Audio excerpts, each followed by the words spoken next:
Welcome to This Week in High School Sports. I'm Teresa Whipple here with Steve Willits. Hello. Happy Sunday. Happy Sunday to you. We're back again, and before we start, as we always do, we want to recognize our sponsor, Carrie Krause. So Carrie wants you to know that regardless of the real estate transaction, she is here to help you 100%. So whether it's single-family residential, multifamily, condos, vacant land, commercial property, or even a business opportunity, Carrie can assist you. And even if she can't help, she will refer you to the best person for the job. Carrie takes pride in her work ethic and will go the extra mile to be sure that your buying or selling experience is positive. Call, text, or email anytime with questions or to get her working for you towards your real estate goals. So thanks again, Carrie, for sponsoring. And Steve, we are going to start with a quick swimming note. Yeah, we've got a lot of basketball and wrestling to talk about this week, but we want to make sure we mention our one swimmer who placed at the state tournament this weekend. Down in Federal Way, the state championships were taking place. Kyle Weiss from Meadowdale. Kyle took 6th in the 100-meter backstroke. He took 8th in the 100 butterfly. So Kyle Weiss, congratulations to you and to all the swimmers out there who wrapped up their seasons down in Federal Way this week. Yeah, and getting to basketball, my gosh, Linwood girls, what a week they had.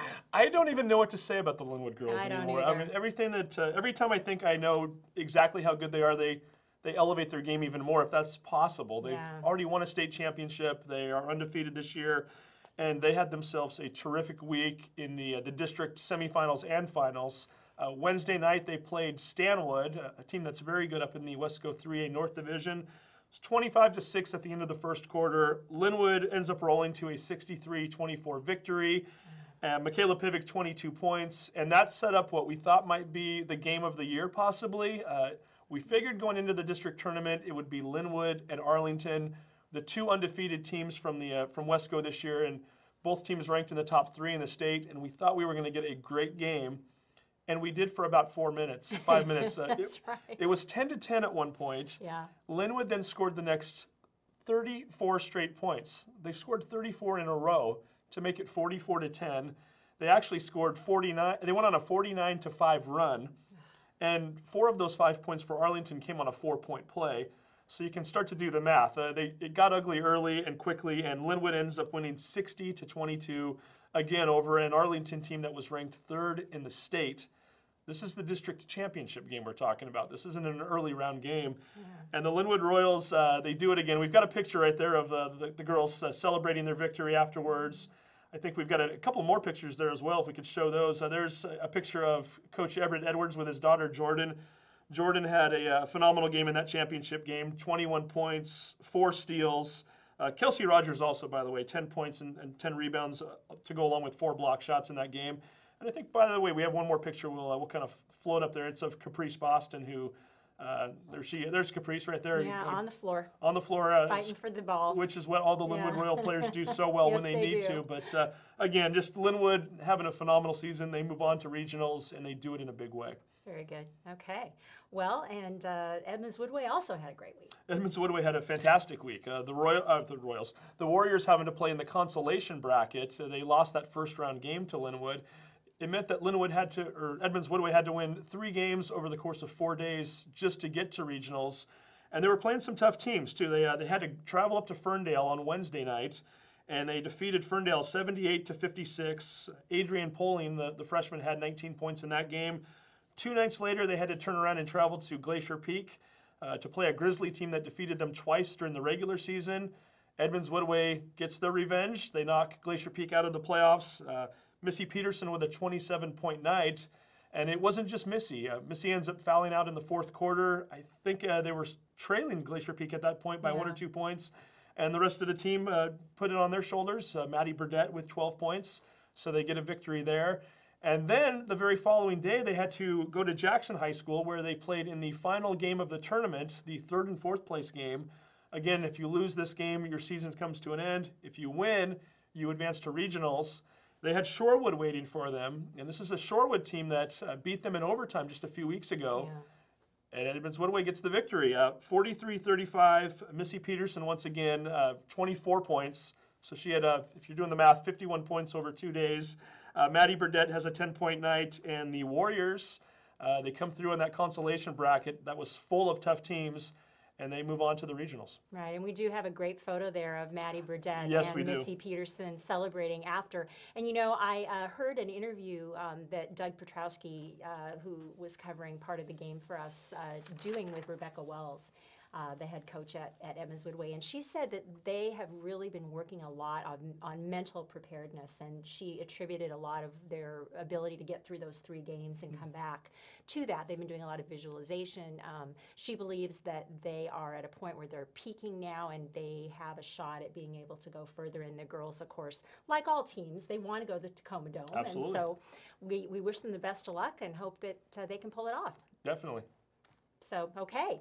And boys teams, boy, what a lot went on there. Yeah, we left off last week with Edmonds-Woodway and Mount Lake Terrace both having advanced to the semifinals, potentially 1 game away from having a matchup with each other in the championship. And Mount Lake Terrace had to play the first of a doubleheader the other night. They played Glacier Peak, a team that they had defeated twice during the regular season by 3 points in each game. And this game was, I think, even better than those two. It was a thriller, right down to the wire. Both teams tied at 40 each, going into the final 10 seconds of the game. Both having a chance to make a basket that would have put them ahead in those final 10 seconds. Game goes into overtime. The Hawks pull it out, 48-44. Derek Anema scores 19 points. Then the Hawks got to sit back and watch Edmonds-Woodway take on Ferndale to find out who the Hawks were going to play in that championship game. And they didn't have to wait very long to figure out who they were going to play, as Edmonds-Woodway pulls out to a 46-26 lead. They easily defeat Ferndale 79-55, which set up a district championship game on Saturday night between the Warriors and the Hawks, and a game that was a little bit interesting. It was early on, it looked like it was going to be a blowout, and then it got close, and it was just a matter of time before Edmonds-Woodway rolled to a victory. They went out ahead 31-12. Mount Lake Terrace pulled to within 5 in the third quarter. Finally, Edmonds-Woodway pulls away a little bit. They win 61-48. We have a picture of the Warriors celebrating right there. Mm-hmm. This is an Edmonds-Woodway team that lost to Mount Lake Terrace back in December, and since that time, they've won 16 games in a row. We've got another picture, I think, of Trey Holland cutting down the nets there. They get to do the ceremonial cut down of the nets. He had 17 points, 3 assists, and 2 steals in that championship game. David Woodard had 22 points. Fortunately, the top 3 teams from the district go on to the regionals, so Mount Lake Terrace and Edmonds-Woodway advancing. Edmonds-Woodway, however, getting a chance to play a little bit of an easier draw, if you will, and potentially playing a closer game to home. So congratulations to the Warriors on the district championship win, and congratulations to the Hawks on making it to regionals. Yeah, good times ahead. And if anybody wants to go back and watch any of those games, they are archived because our broadcast partner, stspn.com, did air those, and if anybody, the Linwood game, the Linwood girls final game, the Terrace and Edmonds-Woodway boys game, those are all available through soundlifesportsnetwork.com. You can see them. So next, we're going to have you have a special interview for wrestling, right? Yeah, it's Matt Classic weekend. Just wrapped up the state championships at the Tacoma Dome, and since we're never really sure how to pronounce some of these wrestlers' names, I thought we'd get an expert on both pronunciation of these Edmonds-Woodway Warrior wrestlers, as well as telling us a little bit about their seasons. Mike Cooper, the voice of Edmonds-Woodway Wrestling, joined us earlier today. Here's that interview now. Big weekend for state wrestling down at the Tacoma Dome. The state championships took place Friday and Saturday.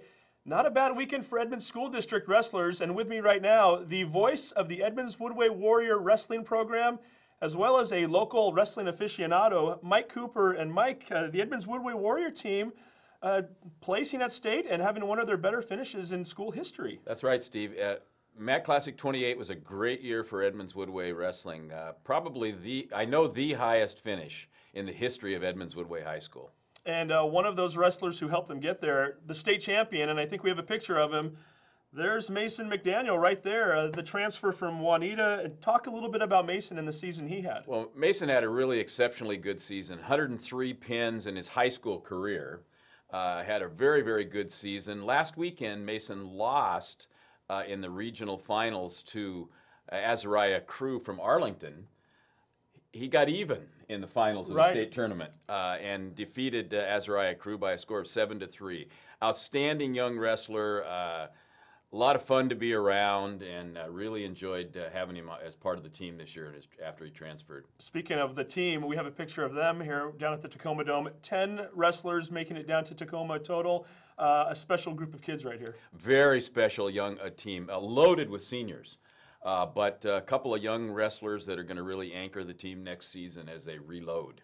And some of those wrestlers that took part in Matt Classic down in Tacoma didn't grow up around here. Some of them are from a small country in Africa called Gambia. Talk to us a little bit about that connection and some of those wrestlers. The Gambian connection that features, there's 11 or 12 Gambian students in all of Edmonds-Woodway High School. 4 of them are on the wrestling team. And one of them we have a picture of right here. Right? One of them there was Sadat Kanyi. Sadat got into the finals and took 2nd. He took 4th in state last year and 2nd this year. The other wrestlers, Ibrahima Fateh and Saliu Fateh, his little brother, along with Abduli Jata, really helped anchor that team all season long. And Jata also placed at the state tournament. Jata placed at the state tournament, as did Ibrahima Fateh. Other wrestlers who placed for Edmonds-Woodway, we have Mitchell Martinez, who was 5th in the 106 category. Riley Seward, 3rd at the 145 category. And then Spencer Schultz took 5th at the 182 level. We got to mention the coach, too, Brian Alfie. We have a picture of him as he was winning an award himself. He was the 3A Coach of the Year in the state of Washington. He's also an Edmonds-Woodway alum, graduating in 2004. Talked a little bit about the effect that Coach Alfie's had on this program. Well, I've known Brian for a long, long time, and he was a good athlete and fun. I announced his matches when he was in high school, 2004 alumni. He's a kind of a quiet leader, but really has high expectations, and he's the kind of coach that brings out the individualism in the athletes. Doesn't expect every wrestler to be exactly the same. And in some circles you would consider that a little bit of a disadvantage because he's not in the school building. He's not a teacher in the classroom all day long. And usually the programs that succeed like Edmonds-Woodway have coaches that are in the classroom. But Brian comes in after his day job, coaches the team, and just a delight to be around. The kids really enjoy him, and he's well respected in the coaching community. And it wasn't just Edmonds-Woodway that participated in Tacoma from the school district. We've got a couple other wrestlers we need to mention, and we have a picture here of Liam Ball. Liam wrestled in the 182-pound category, finished 7th, and Mike, that's a tough wrestling division as it is, right? That was a tough weight. Liam Ball and Spencer Schultz had sort of an ongoing rivalry all season long, and both of them ran into the eventual second-place finisher during the course of the tournament and got bumped down into the consolation bracket. But Liam's a really good young wrestler that I've really enjoyed watching develop over the years at Meadowdale High School. So Liam placed for Meadowdale, and then on the Mount Lake Terrace side of things, Eli Wilson, the big fella, he wrestles at the 220-pound category, and he took a 6th-place finish. Right, and in much of the season, Eli was Mount Lake Terrace's heavyweight, wrestled at 285, up a weight, and then got down to his natural weight for the tournament and had a pretty good tournament. And when I saw him a couple times early in the season, I knew he was something special and he was going to do really well for Mount Lake Terrace. So a special tournament all around for numerous kids from the Edmonds School District, but in particular Edmonds-Woodway. Congratulations to the Warriors on a great season. Mike, thank you very much for joining us. Thank you. It's been a pleasure, and we've enjoyed watching Edmonds-Woodway as well as the other students all season long. Great, thank you. Well, that was great. Thanks for doing that. I know Mike has got a lot of background and knowledge, and it was wonderful to have him on the program. Yeah, if you're going to bring on somebody to talk wrestling, Mike Cooper's who you want. Yes, yes, indeed. So what's coming up this week for everybody? Well, wrestling and swimming have concluded their season, so really it's basketball, and it's 4 teams, the 4 we just mentioned. All 4 have moved on to regionals, where it is a 1-game playoff. If you win, you head to the Tacoma Dome the following week, where you'll be part of the 8-team state championship tournament. If you lose, your season's over. So here's what we know right now. We're still waiting on locations and times of the games, but these will take place either on Friday or Saturday of next week. On the girls' side of things, Linwood's going to play West Seattle, a team that they ended up playing in the first round of the tournament last year in Tacoma.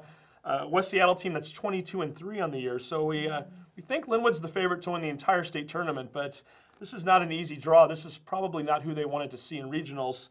And Edmonds-Woodway, it doesn't get any easier for them either. They've got to play an Auburn Riverside team that is 23-1 on the year. 1 loss all season, a team that's been ranked in the top 5 most of the year too in terms of the state rankings. So it'll be interesting to see how the Warriors do. On the boys' side of things, the Edmonds-Woodway Warrior basketball team, their reward, if you will, for winning the district championship is that they get to play O'Day, a team that historically is always good in basketball. 17-7, I believe, is their record on the year, so we'll see what Edmonds-Woodway can do.